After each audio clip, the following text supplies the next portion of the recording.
I love home. It's just where my heart is. It's like being in a mother's womb. I can't tell you what home is. I don't feel home anymore. You respect the fact that you are living really in somebody else's town if you're a blow-in. Sometimes there is a flagrant fear of how you will cope within a new and challenging environment when moving to a new country. You may wonder, will those anxious rushes ever ease enough to call a new town home? At times, you may struggle when you realise that the life and people you left behind have moved along without your presence. Sometimes the need to find a new home is to grow and to put yourself in a new situation that drives you into a new phase of your life. Living within a new home, parts of your personality may take on different qualities and mannerisms, and opinions that define the new people around you. Also, it could be asked, do the new people surrounding you ever see you as anything but a blow-in? This programme explores the whole idea of living within the Dingle Peninsula and looks at the controversial issues that can arise between locals and outsiders who have moved into the area. You will hear people who are not originally from the Dingle region and why they moved and how life has been with them over the years. The first part of the programme will begin with the 5 case studies that moved into the Dingle Peninsula. The first person you will hear from is Gabby, who came from the Czech Republic. I'm from Czech Republic, from Sušice. My father, he is musician side of gypsies, but I never really hear him even play. He was playing violin, but in the time when I was growing up, he was very sick. What I really remember is him lying in a bed, yeah. And my mother's side, they are all workers, simple people, life. I did go through different things in that time. Did you go through some racism, yeah, like calling me gypsy, not name, just gypsy, come here. And I never know from which side I will be attacked, you know. I got pretty serious hits, like, you know, in the head, in my body, yeah. But after when I was like 14, 15, I really got seriously. I stand up for myself. I beat up some people, and then they got really scared from me, and I was scary. Yeah. And then I was pretty scary. And from that time, nobody touched me, never. So I had quiet. In Czech Republic, we was living in a small garden cottage. You know, it's really one room. You can make fire inside. You cook on the fire and da-da-da. We had fire pit outside. No electrician, but we kept the place very nice, you know. We had outside lots of fruit trees, and so we had lots of things there. My name is Larry, and I come from Michigan, from a defunct family. You know, I guess that's how you'd say it, you know. And my mother, let's see, when I was around 11 years old, she finally had her nervous breakdown. I always called her Mana, never called her mother. We'd call her Mom. Hey, Mom, or something, but it was basically Mana. We got money from the church and stuff to survive. One of our biggest meals was a piece of toast with tomato soup on top. So it was like something solid to eat. And then she had another nervous breakdown. I went into a relative's home for a year and a foster home for about 3 or 4 months. And then we were sent off to live with a father who didn't want us, and sent back and lived with relatives. Then she came out of the hospital. We lived with her again for about a year. And she knew that I wanted to smoke. She smoked, did acid and mescaline, mushrooms. And then I requested I wanted to go to a boys' home. And that was the beginning of my beginning. My name is Mary McCarthy, and I am from Dublin, a place called Drumcondra, which is on the north side of Dublin. And it was a nice kind of leafy suburb, about 15 minutes from the actual city centre. And we would spend our summers in Rush, which is a little fishing village in North County Dublin. The memories we had as kids, you know, going down to Rush and that freedom and just being able to walk along the beach, and even in the rain, which a lot of the time that was the case. It was raining a lot, but we still had just great memories of it. My name is Urs Wenk and I'm from Switzerland, and I've moved here 10 years ago. I grew up in the country in a house that used to be an old farmhouse, pretty next to all the woods and everything, kind of idyllic scenario with a little milk hut, as we call it, next door, where all the farmers come in the evening, bring their milk. We get the fresh milk there and yogurts and cheese, and it's a big assembly point every night. I suppose we led a pretty simple life, simple people. My father used to work for the railways. My mother did all kinds of jobs, so we would get by. She was working in a nearby restaurant as a waitress. Then she'd run over to the butcher and work behind the desk in a butcher shop. People would join any kind of clubs, maybe sports or whatever it is. There's hardly ever anybody who is not involved with anything. Ourselves now, our family would have shared a big piece of land that we used to convert into a big garden. And because it was so big and there were so many beds, my father just started sharing it with the neighbors, and there was a meeting point, another meeting point then as well, and which is still going on. You know, it was all together. There was maybe 100, 120 people living together and houses right next door.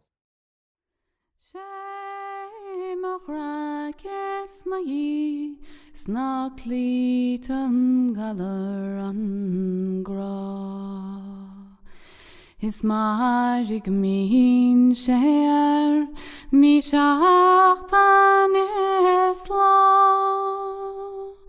dovre shem khri savil shantas navem. During a person's life, there are often many changes of home. Some choose to leave a home, and sometimes even their hometown. But it does not mean those places leave them. For some, leaving their home country has been a sacrifice to be with a loved one, as we heard earlier. However, do we ever entirely depart from the homes we make for ourselves in the world, or do they follow us like shadows until we come upon them again? I need to be outside, you know. I actually felt more at home in the first 9 weeks in the Caribbean in my tent than here, you know. I mean, when it's sun and you can make a fire and then it's what's around, you can legally do fire on the place, then you've saved. You don't really need much, you know. When somebody feel they are actually happy outside living in a tent, then you don't need so much, you know. You know, outside forever when it's sun and you can really breathe. When I was younger, like 10 years and younger or something, I'm sure I felt something was home. But I probably can't define home today. I can't tell you what home is. I don't feel home anywhere. So I don't know the definition of home. I mean, yeah, you see the family together in the nice houses, nice cars and shit, but is that home? Yeah, I mean, come on, you know. So, yeah, I don't think I have a definition for home, actually. I think I lost a lot of feeling from past experiences. I built a wall. Just don't recognize them, just don't look for them. Home is somewhere that you just feel accepted and you feel you belong. And I feel I belong here. I felt from the day I came to Dingle. I was on a bus coming from Tralee and we came around the bend at Beanbon and the bay just kind of opens up in front of you. And I just remember feeling, oh my God, this is just amazing. I felt like I was in a fairy tale, that the scenery was just absolutely breathtaking. And I haven't spent a lot of my 20s travelling. I mean, I saw some amazing places. I was in Nepal, I was in Bali, I was in Thailand, India, Australia, I lived in Greece. I had seen a lot of the world, but there was just something, I just remember feeling that I was home, and that was before I even got off the bus. So that, along with the people here who, you know, perhaps are clannish, and they are for a good reason because they're maybe protective of this place, and that's understandable. But it's, you know, if you're accepted here, it's just a gift, and it's a privilege to live here. I do think at the end of the day, it is probably people in general. You'd have to feel, you'd have to have friends, you have to have a social network where you're comfortable with. And then again, I think if I wouldn't be married and if I wouldn't have a child here, I'd probably be less settled as well. I probably would call it less of a home. I probably would call it much more of a temporary home, because it would leave me all the options free. So that kind of ties me down, and at the same time it has that effect that it makes me more and more feel at home, because I'm automatically dealing with other things that I wouldn't have to deal with, let's say other parents or the schools and whatever it is. I automatically have to do that, whereas if I was single and free, I could just float around and whatever I wanted, and could open the door and go somewhere else again. Of course, Switzerland will always be where I'm from, so that's another home. In general, I would say in my life I would never say never, or I would never say always. You just don't know. I think wherever you can have a happy enough life with your family or your partner, and are accepted and respected, and you have a bit of fun, that's good enough. Unless you always stayed in the place where you're from, you might be deeply rooted and this is your home, but everybody else who has been around and about and traveling the world, I think gets a total different perception anyway of what is home. So life has moved on, or moves on, in Switzerland as well. People are not the same anymore as they were when I left. A lot of people wouldn't be around anymore. Friends have moved on. Your job is not there anymore that you used to have 10 or 15 years ago. So I actually have to weigh up. Even Switzerland would be my home. But certainly I would never exclude going back to Switzerland. But I think there's a lot for us here.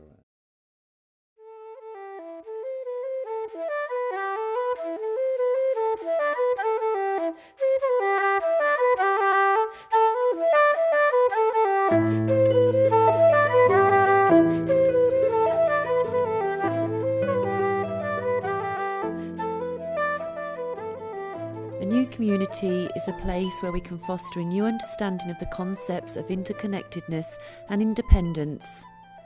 It's a place to connect with, along with the people.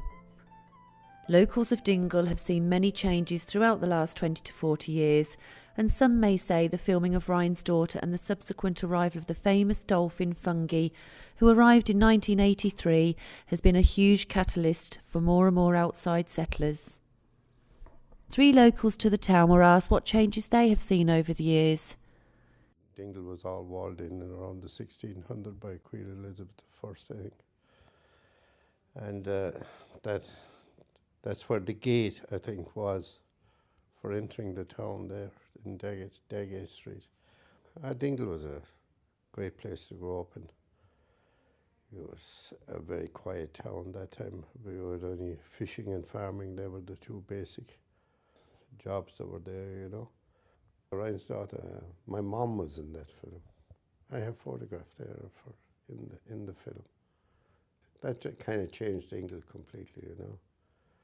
And that's the thing with there, look. Ryan's Daughter, see it? And I have stills there after film of it as well, yeah. And a lot of local people worked on that at that time. Tourists started coming then, you know, and people started doing bed and breakfast. It was nice, you know, you had more people coming to England, people were making a little bit of a living through the guest houses and the B&Bs. And Dingle kind of started to change then. You get more houses starting to be built. A lot of people built houses here then, from, you know, people who are working in cities and they have holiday homes here and stuff like that. Yeah, there's a lot of houses like that here in Dingle. Yeah, Dingle was a great town, you know. Every door was opened. If you didn't have a drop of milk, you'd get it next door, or vice versa. People were very friendly to each other, you know. They helped each other out a lot because nobody had nothing in here in them years. Very poor. People were very poor, you know. You know, where I grew up, 2 miles out of town, I mean, literally, it was called a village, but the village was 5 houses. And then you went a 2-mile kind of empty, barren stretch, and you reached the outskirts of town, which were 2 or 3 houses just past the Hillgrove. But now there are at least 2 estates, 3 estates past that. And it's like our house is, or my parents' house, is moving, or maybe Dingletown is moving. They're getting closer together. They're going to join up, I think, at some stage. I suppose the freedom we had as kids isn't necessarily there anymore now, in the sense that any house in the street and they all knew me, and you know, they all welcomed me and all that type of stuff, you know, and I suppose, you know, modern times that kind of stuff doesn't happen anymore. There was a kind of a special thing that I remember well. The men around 6 or 7 o'clock in the evening would kind of gather at corners and things like that and have a chat. Well, especially now before Mass and maybe Sunday morning, but often in the evening there seemed to be an awful lot more people walking around town and things like that. I remember passing groups of men as a child. I'd be kind of fascinated by it, really, but you know, so that kind of thing, I think maybe television and all the rest of it is taking care of all that. So people would be on the street, there'd be conversation and stuff like that going on. So there were things, like I remember people driving their cows up the street to milk them and things like that, you know. There used to be a lot of cattle and stuff on the road, and you know, I mean, people would walk their cattle and stuff on the road. All that kind of stuff is gone. Horse and carts, donkey and carts, dogs for some reason. There seemed to be a lot more dogs around that time. Well, all the farmers had dogs and things like that, you know. So that's the way it was. During the winter, it would be local people. Traffic was a lot less that time. And then the summer was kind of a different time where visitors would come down. So, but we were self-contained in the sense that, you know, I mean, Tralee, Tralee was 30 miles away, Killarney was 40 miles away, and it basically we'd have spent all our time in Dingle, really. Of course, we had the beaches and stuff in the summer. Dingle is special, and Dingle always had something. As I remember going off on school tours and stuff like that, and you know, kind of we knew that we had something special here always, and kind of scenery wise and all the rest of it, and the beaches and kind of the lifestyle and things like that. So I suppose really it was only a matter of time before it was discovered, you know, and I think that discovery is becoming more and more and more, and hence all the changes, modernisation and all the rest of it, you know. So but it was always here. It was here to begin with. So I know the rest of the world is discovering it too. So I suppose it was inevitable that it would change, yeah. I suppose that they do find it strange. You know, they have different cultures and we have different ways, and trying to learn our culture, I suppose, is, you know, it takes time, I guess, you know. I know a lot of little towns I have been in, you know, like in the coastline. Dingle has put in money back into their town. It shows. They worked hard at keeping it. But I hope it doesn't get too much, you know. The one thing about being from Dingle is that we've seen a lot of people come and go. The people of Dingle want to know more what's in their hearts than anything else. I think that's important. And those qualities are very much respected here. There's the community spirit here, kind of thing. Maybe these things are missing in other areas, you know. And people need to kind of put that forward, no more than anyone that has to join a group or go into a different workforce or something, they need to expose themselves a little so people can get to know them. In terms of community life, kind of everybody's doing something, which contributes to the community. And that's seen as kind of normal, that somebody would roll up the sleeves and get on with it in a certain area. That will benefit the whole area. All the weekends, the races, the regatta, the food festival, and many Félna Bealtaine is just coming up the May weekend now. So, there are people working very hard for the good of the community there. So, I mean, if somebody gets involved that way and rolls up the sleeves and, and is prepared to put on a day's work, I think that's probably a requirement as well. We don't have a lot of crime here in Dingle, really. It's a great place to bring up kids. It's a beautiful place as well. It's one of the prettiest places in Ireland, I think, anyhow. I just to drive back around Slayhead there and to cheer you up, just looking out at the Blasket Islands, and it's a fantastic thing to see, the sea and the sea air and the birds and all the wildlife. Being accepted into a new community can be rather challenging and at times overwhelming. We have heard from some of the local community of Dingle, but what was the Blow-ins' viewpoints?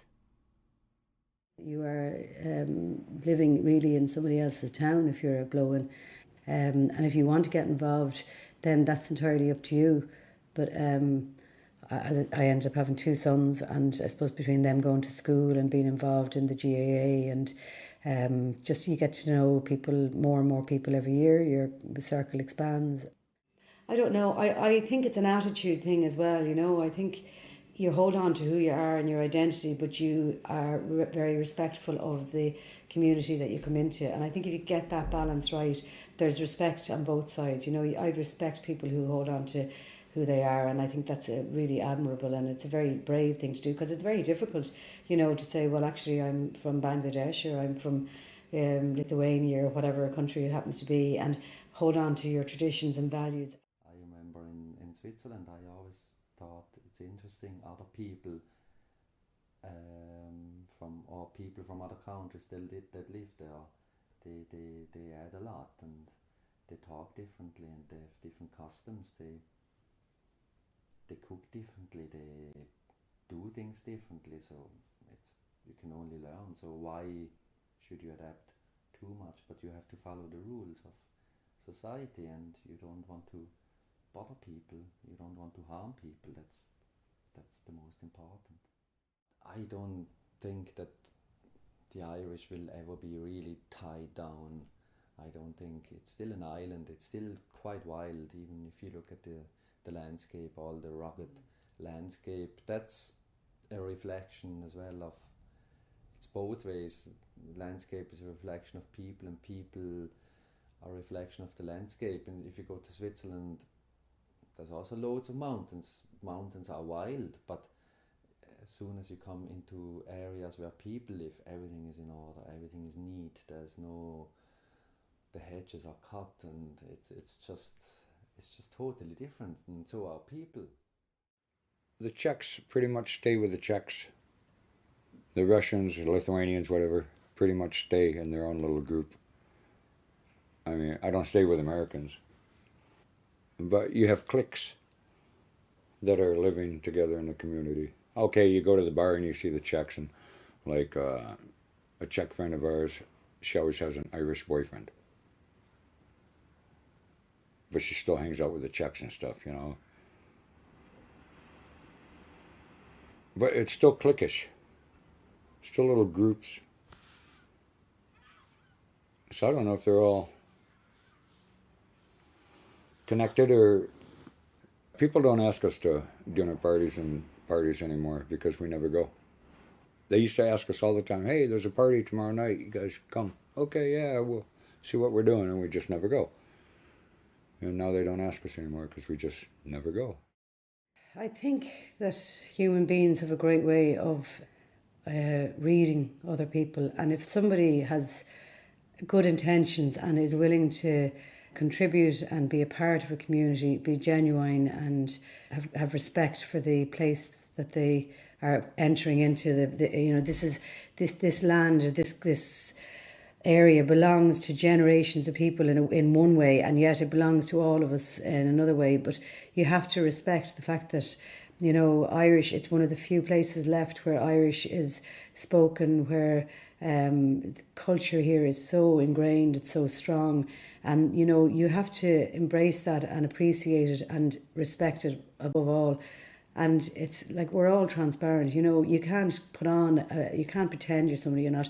At the end of the day, people you see through that, and you will be accepted if it's meant to be. You often hear people who've lived here. I know people who tried to live here over the years and it never worked out. And there was a reason it never worked out. They never submerged themselves and they were never honest with people around them, perhaps. And, and people who don't respect this place don't last long here. Your reaction when meeting someone from another culture can vary from broad and pervasive cultural attitudes to the most specific and personal attitudes. However, the reactions we have towards people will have a great effect upon the perception of others living within the same community. When faced with a new situation, most people will recognise their reaction to it, but not necessarily the underlying attitude responsible for that particular reason. When we deal with people who share the same basic cultural attitudes as ourselves, the system works well. When we deal with people who share the same basic cultural attitudes as ourselves, the system works well. However, when we interact with people from different areas or different nationalities, problems can arise. You will hear how two local people have reacted to the blow-ins, and this will follow with the blow-ins' reactions to the locals of Dingle. Going to school, really, I don't remember any foreigners at that stage. We never had anybody from any different country, But times changed then when it came to the 70s, I suppose, And of course, the time of the boom, then you had a lot of people came here, but basically they just came to make profit, put up a load of houses, and I didn't like that, really. Local people didn't like that, because these guys don't give a damn. They just want to make a fast buck and get out. College kids, they can't get jobs in the summer because most of those jobs are taken by the Eastern Europeans who have come in here, But then there's a lot of them that are not working and they're just drawing the dole and drinking and stuff like that. And I don't like that type. You have a lot of crime, I suppose, as well from that kind of a situation, It's not a good, as an Irish person, to look at that. Sure, we have so many young people ourselves now leaving the country. There's no work. There's about 20 or 30 young guys from here gone. There's just no work there, It was great when we were young because we just walk down the pier and you get a job fishing, And if you go back to the pier there now, you just see French and Spanish coming in, landing lorry loads and truckloads of fish. We have the best waters and we have the least quota. I mean, there's millions after being put into the port. For what? For foreign countries to come in here and take our fish? Because some smart guy comes in from some foreign country and says, "Oh, you're killing all our salmon. You have to stop salmon fishing." And the government stops the salmon fishing. Then again, as a person, I went to England myself for 4 years. Irish have gone all over the world. We can't say, you can't just say they should go back to their own country because that's a very wrong thing to do, I think it's great that people, even people that have come in, I said, that started businesses here and everything. I think it's fantastic, really, The local people were sometimes they were a bit vocal, maybe not in the most positive way, about the people who had come into the community. And there was a kind of chasm between the two. There were the sort of local people and the immigrants. But you know, in ways that's historical, that whole thing, because I think some of the first people who came to move into the West Kerry area years ago, I don't know, the 60s, the 70s, quite a lot of people came from Germany, and a lot of the local people were opposed. And I mean, people in West Kerry talk about it a lot, about this whole idea of blow-ins and things like that. And sometimes it's as if you don't ever settle. You're never truly accepted into the community. And I think people sometimes sort of think, what do I have to do to get accepted into this community? They would use where they were from and say, in this area, this is how we do it. Well, if that area is so good, what are they doing in our area? I think that's kind of frowned upon because they're not really giving the existing situation a chance. Be it, you know, I personally can't handle those people anyway. Those people know. I would react to them. I can't speak for anybody else, but I would react to them and tell them, look, that's fine, that's your opinion, and that's all it is. Do you know what I mean? Kind of thing. Yeah, they'd come in saying, we need to do this, we need to do that, we need to, instead of giving what's in existence a bit of a chance and maybe seeing how to contribute then when they have more knowledge of the place or something like that. I would see that as a kind of a destructive behaviour. They don't have any interest in Dingle, they don't have any interest in anything, and they're aggressive, and they're kind of, I don't know what areas they have come out of, but you know, they've really no business in this area anyway. There are people that won't fit in, but then you'd wonder, do they fit in their own areas either? You know, that kind of thing. So I think it's different energies. Everybody is different because we all have different energies. Just because you don't like somebody doesn't mean that him and I won't get along real well. It's like magnets. Attract, or what do you call it? Deflect, detract, or whatever. Yeah. I find a lot of people trust me when I first meet them. I always thought I could be a good undercover cop. No, because I get trust so easy, like drugs, be undercover. I wouldn't do that to anybody. But it's so easy to find information. You talk to people and pretty soon people are talking, you know. No, everybody's drunk here. It's not my style of people. I'm not saying just the Irish, but I have to say Irish because the majority here is Irish. But you go to the bars and you got the rugby players all fucking drunk, and the girls dressing up, they're drunk too, you know, and sloppy, and that has no interest with me.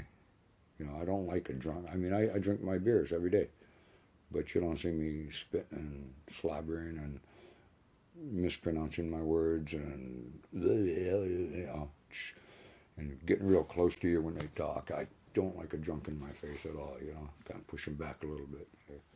The fact that I had a brother living here prior to me coming down was a great introduction. He's a very popular, likeable guy, and he'd made great friends here. And it's kind of almost like if you're introduced to people in Dingle by somebody who is already accepted and liked here, they almost give you the seal of approval.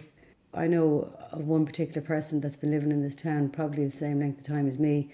They have never been accepted, and I know the reason they haven't been accepted is because their priority would be alcohol. They have been on the dole since they've come here. They have never worked, even though there is always work in Dingle. I mean, I've never been out of work here, and I have 2 kids, so it was never easy in terms of getting babysitters and that, but I've always had work, and I believe if you want to work, the work is here.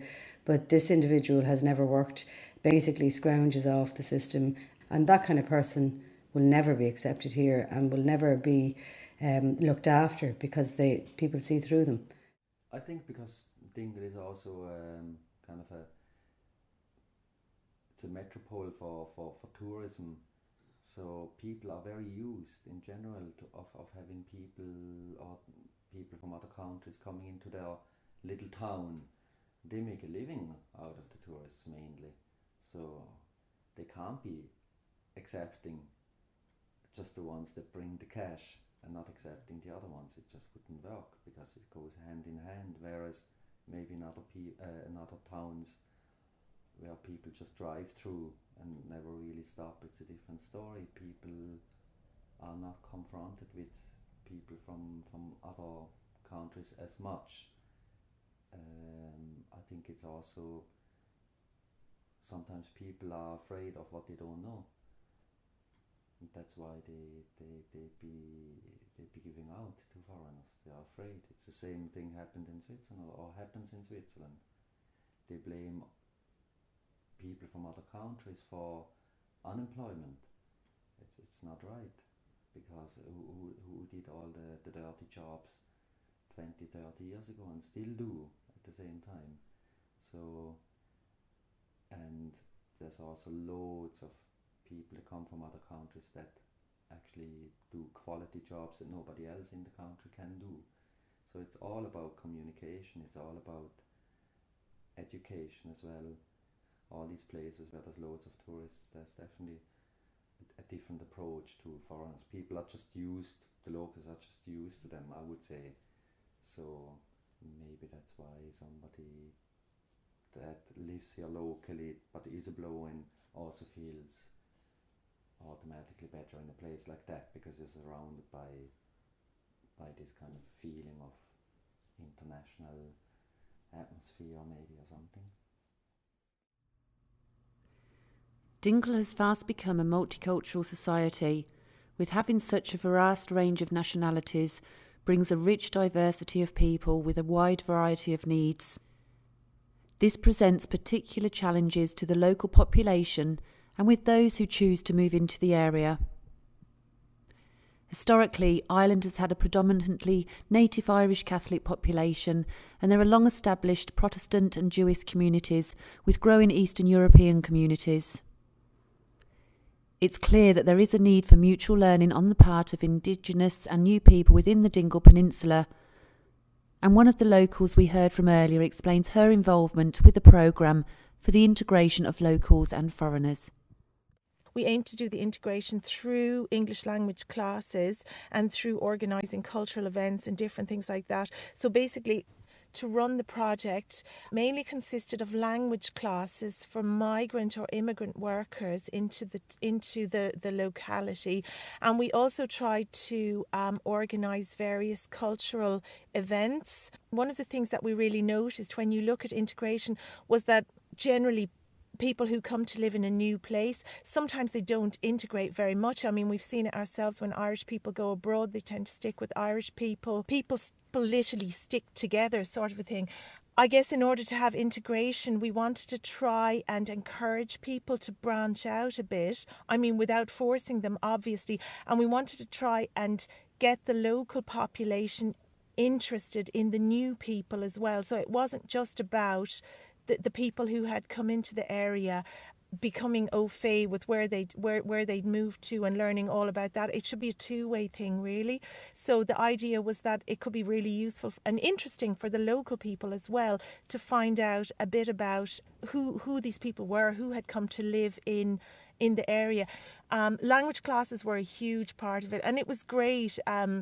We had an intercultural evening where we encouraged our non-Irish people to bring some food representative of where they came from, like a traditional dish from Latvia or Lithuania or Russia or whoever, Poland. And then we organised some Irish music and a local Irish dancing teacher.